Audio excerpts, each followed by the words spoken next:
Hello and welcome to another free code session. My name is Jason Bach and I'm going to work on the code fix for this business rule analyzer thingy. So what we want to say, naming is always hard. I'm sitting there thinking about the name I'm about to give this and going asynchronous change to business rule async code fix. Somebody's going to look at this and go, what were you smoking? Must be the root beer. Because that's, oh God. I really should just be, I should be taken out. I really should. Okay, let's get the crappy crap in there that I need to do. Which isn't crap, it's just the stuff that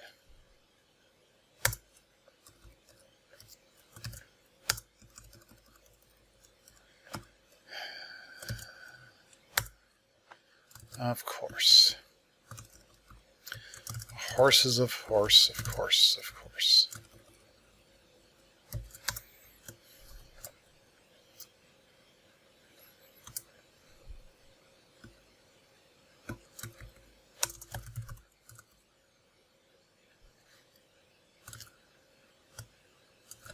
Why are you barking? Oh.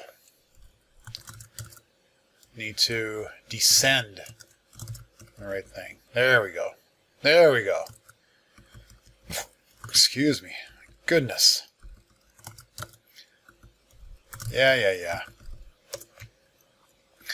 Except in this case, we need to say as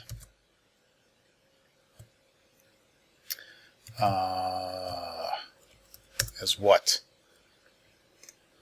Method. Yeah, so that's fine. That's fine. That needs link, right? That needs something else. And then we need to add the code fix.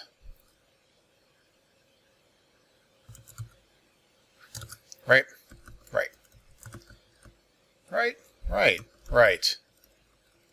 Holy cow, I don't need that much. I need just that to start. Nope.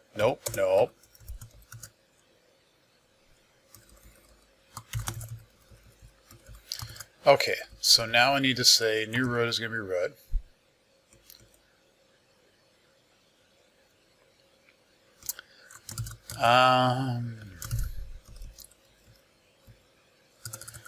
Var type symbol, the method symbol, declaring, containing, of course, containing type. Okay, so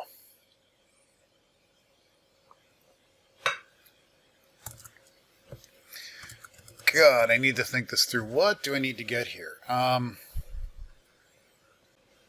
Okay, it took me a second. I need to say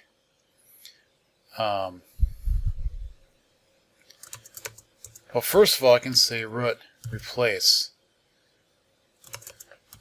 var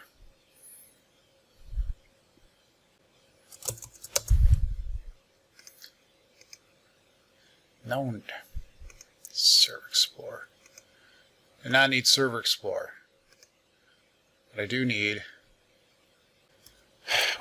is var return type equals method node descendant. It's an identifier name, but it's actually the return. So if I come back over here,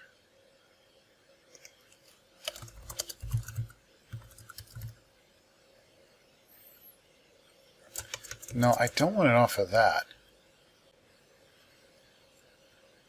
Yeah, that's the thing I want.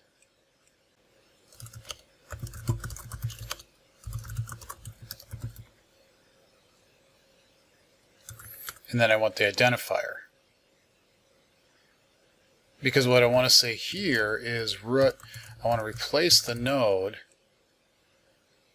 with the return type, and then saying syntax factory, you don't know what that is,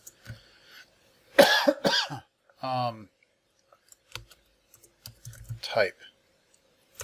I can't say return type here. Return statement. No, that's a return statement. I want to have, because this is a type syntax.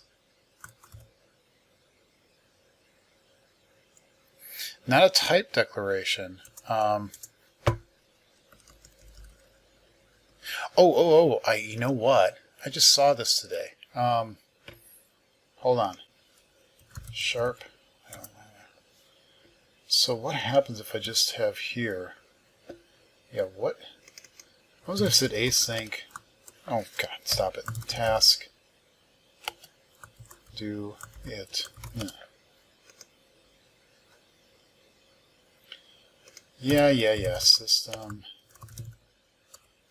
Writing task. Sharp Lab IO is pretty amazing.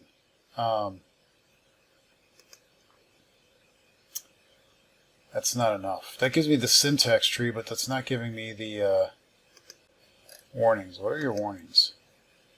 Oh, for God's sakes, just await task yield. Thank you. My goodness. It's not enough. It's not enough. What I want is the Rosalind quoter. There we go. This tool is so indispensable. I know you're like, what are you looking at over there? It's not the greatest tool in the world. To it. So what is this? This is an identifier. This is a token. Okay, so that's a type syntax.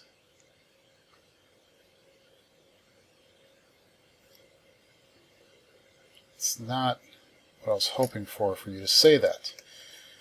Because what I wanted you to do is public async void do it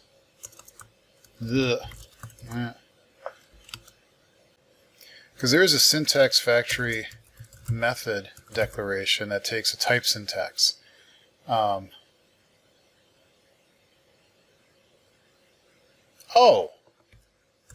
So if I said var x is equal to syntax factory identifier name,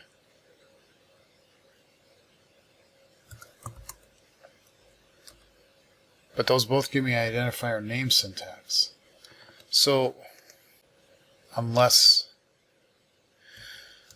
okay, well, we're going to try this. We're going to say syntax factory identifier name for name of task.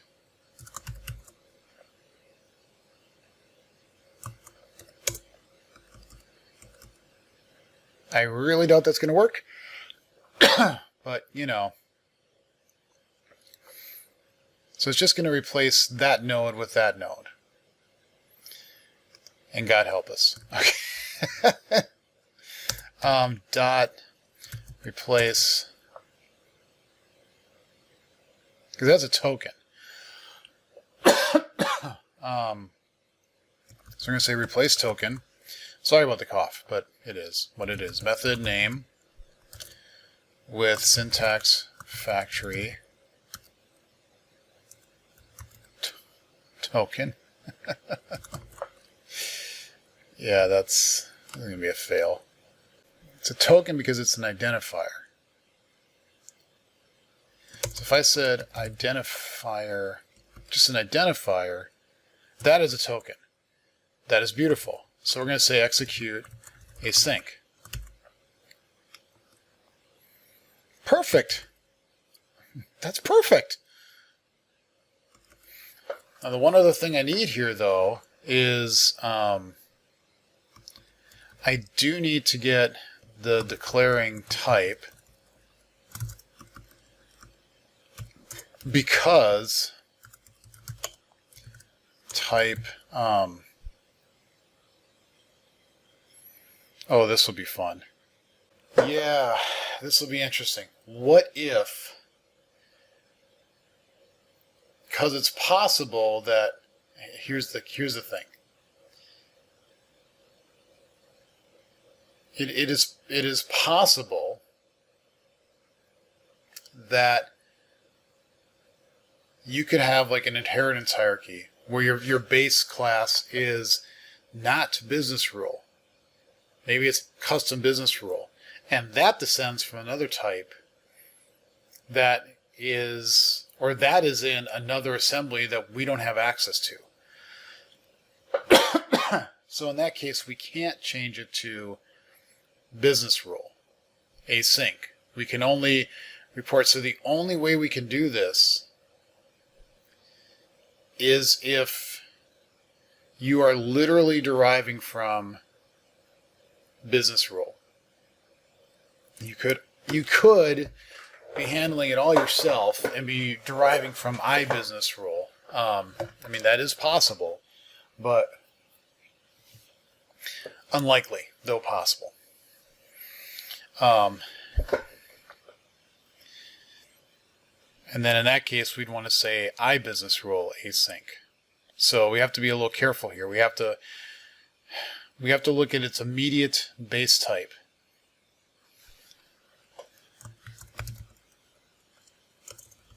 Nobody ever said this was easy.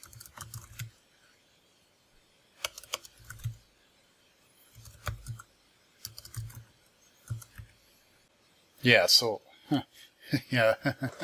Oh, I love it when I just go nuts.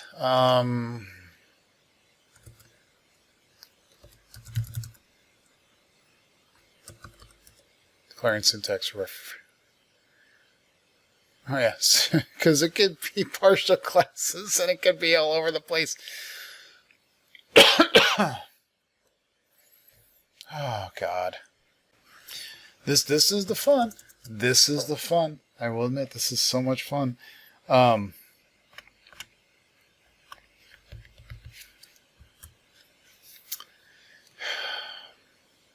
love you. Love it. Love it, love it, love it, love it, love it. Why do I sign myself up for this? Why do I sign myself up for this crap? I just wish it was like, here is the base thing. Change it to this, but I can't do that. I have to be. What do I need to do here? I need to find if you directly.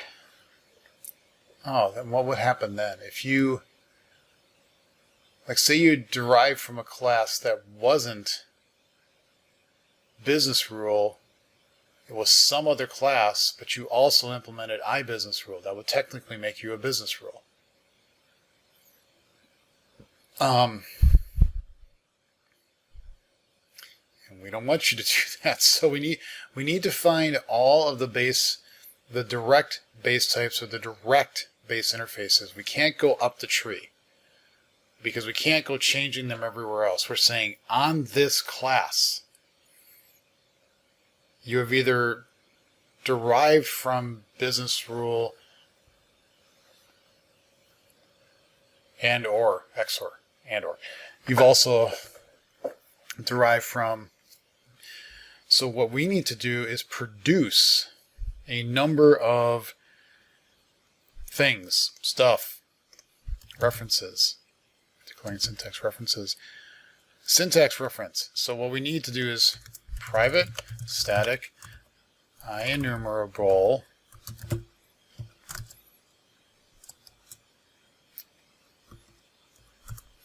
of syntax reference get all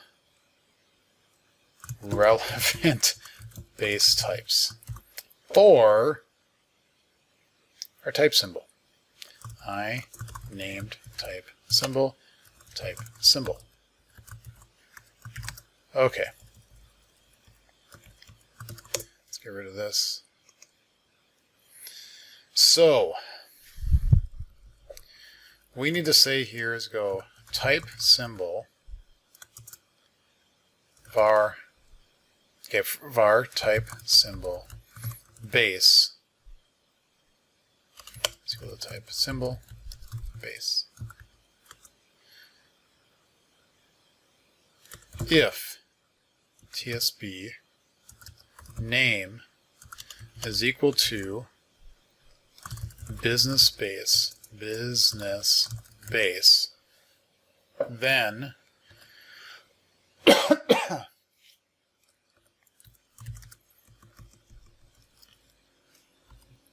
yield return TSB declared syntax references. Yeah, you're not going to do that, are you?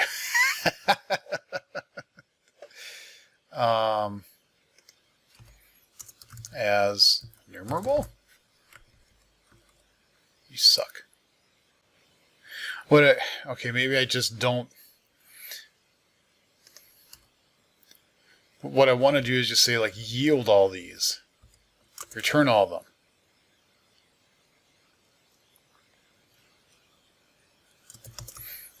Fine. For each var x in that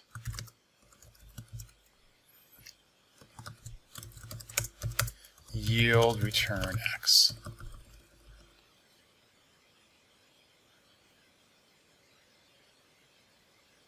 Yeah, I know it's unused. Shut up.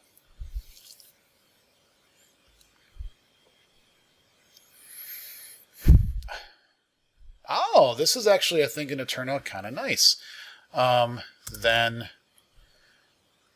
for each var type symbol base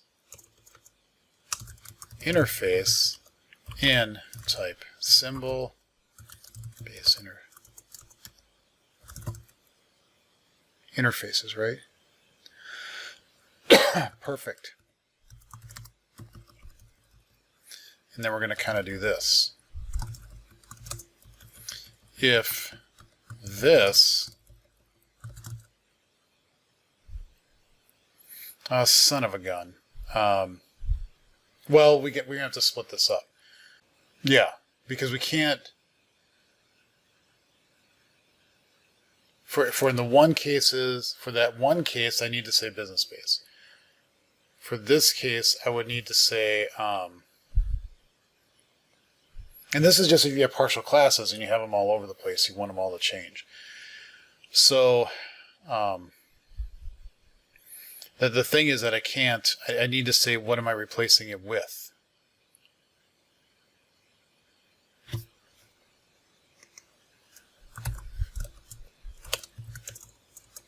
Tell me, Jason, what is the name of the symbol that I am going to...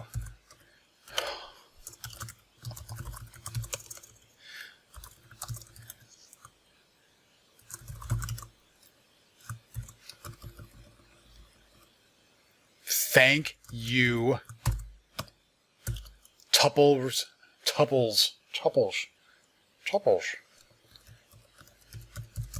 Things don't react well to bullets. So in all these,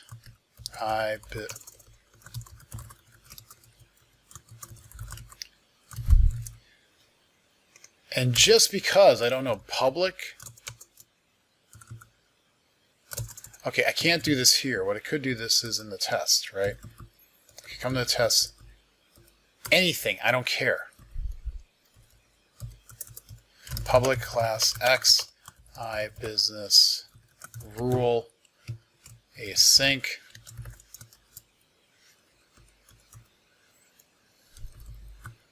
That is the thing we want. I don't think I spelled it right because I'm doing business base here. I need to say business rule.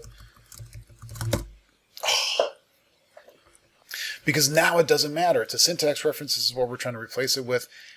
And I don't care. Okay, this is not going to work. So we're going to say for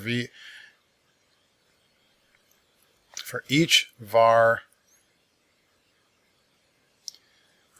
type, no, we need to do this. Type symbol base declaration.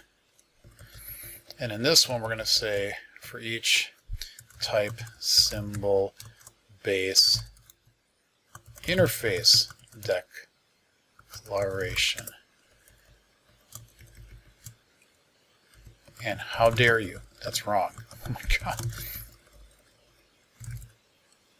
Okay, so now what I can do is I can say for each var syntax name in get all relevant off of our type symbol, right? New root is equal to new root replace node of the syntax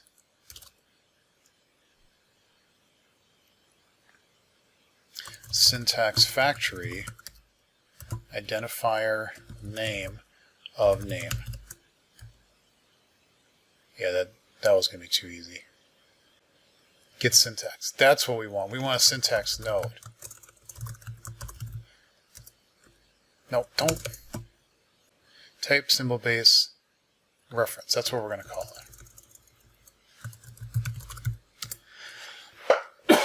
And then, why are you barking here? Get syntax. Yeah, shut up. Take a parse. Well, you know what? Sometimes in life you have to take a parse. Base interface reference. In that, get syntax. Boom. Now you work. Yeah, you work. You work my ass. That's just not going to happen. Okay, so what we need is asynchronous constants. Oh, we don't have a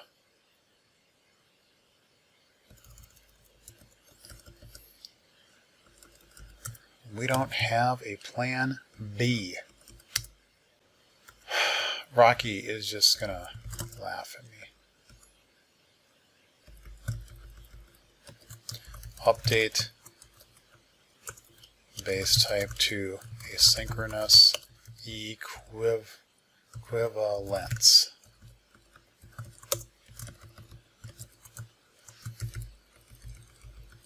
Update to async equivalence. I feel really dirty, but yet descriptive. Okay, does this actually even build? Builds. Dare I run this?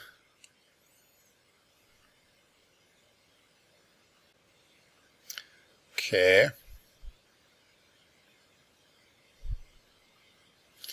We get that. Come on, fail. Come on, just you show me the yellow bar top, because there's no way this is going to work. Well, it did one thing right. Did one thing right.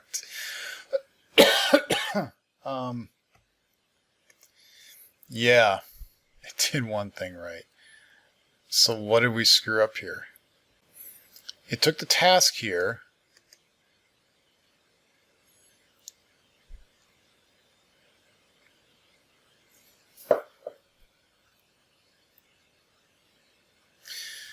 That shouldn't matter because that gives you back a new node. And then this is giving you the token. Why you no like me?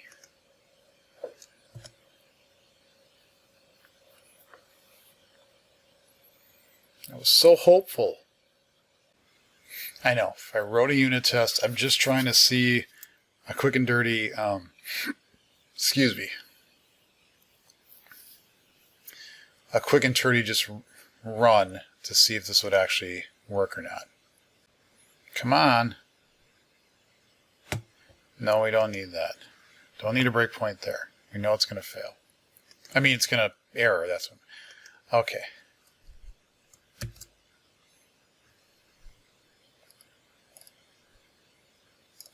So the return type is a predefined type. The method name is execute.